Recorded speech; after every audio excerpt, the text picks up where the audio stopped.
All right, get ready for video lecture number 4. We're going to finish up the nervous system today. So in this video, we are going to cover the last few parts of the brain, the function, and where they're located. So for this video, we are going to finish filling out this diagram that you should have started with video lecture number 2.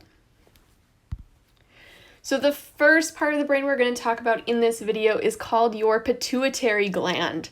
The pituitary gland is really small in your brain, and its job is to secrete hormones into your bloodstream. Okay, so testosterone, estrogen, those are going to be secreted by your pituitary gland.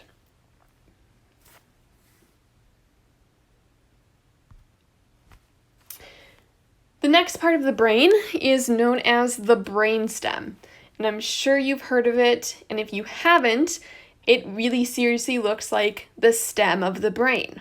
If you think of the brain like a flower, it's kind of like that bottom portion. And it's made of 3 different parts. So the brainstem itself doesn't really have a function, but the 3 parts that make it up do.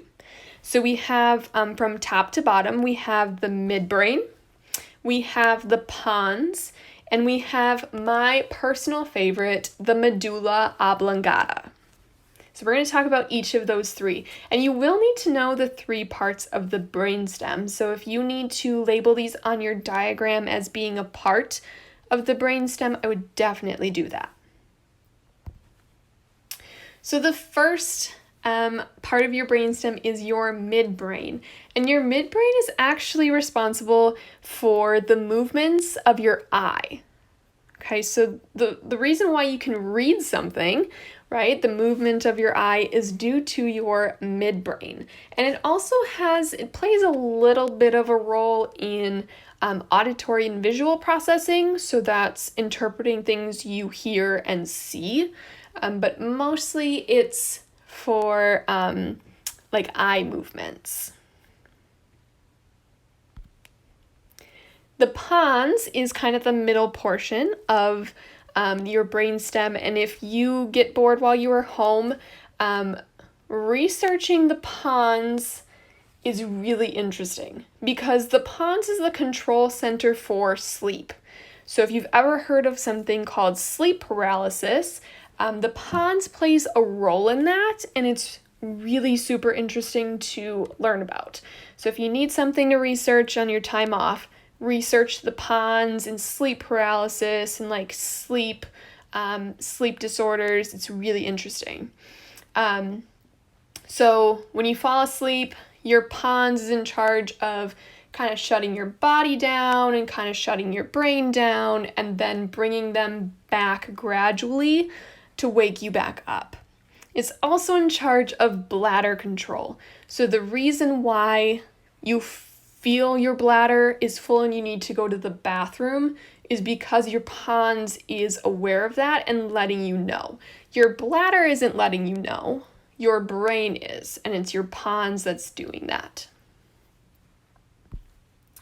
And lastly, my favorite, medulla oblongata, is the very bottom portion of your brainstem.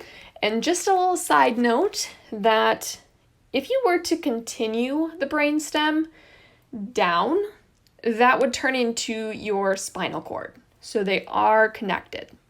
But the medulla oblongata is the control center for involuntary actions.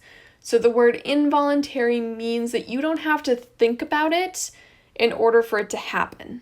So for instance, your heart rate. You don't have to think about your heart to get it to beat and to get it to speed up when you're exercising and to get it to slow down. It just happens, and that is thanks to the medulla oblongata. Breathing. You don't have to think about breathing. We'd be in danger if you did. The medulla oblongata has got your back. It is going to squeeze that diaphragm together and relax it to bring air in and out of your lungs, so you don't have to think about it. Digestion. You don't have to think about digesting your food. Medulla has got it. Sneezing. You have no clue if there's something in your nose that shouldn't be in your nose. Well, I mean, sometimes you know if you stick large objects up there. But a lot of the time, the reason why you sneeze is either to get rid of something that's inside your body that your body wants out. Like when you have a viral infection, right? It's going to coat any of the virus that your body has kind of gotten rid of. It's going to coat it in mucus, and you're going to sneeze it out or cough it out, or any bacteria it might sneeze out. Or if something goes up your nose, like a fly, you're probably going to want to sneeze to get it out of your nose. So medulla oblongata for the win. So this is what your completed parts of the brain diagram should look like, but yours should have notes on it. Because again, not only do you need to be able to label these parts, but you also need to be able to tell me their functions. And that's it for not only video lecture number 4, but the nervous system.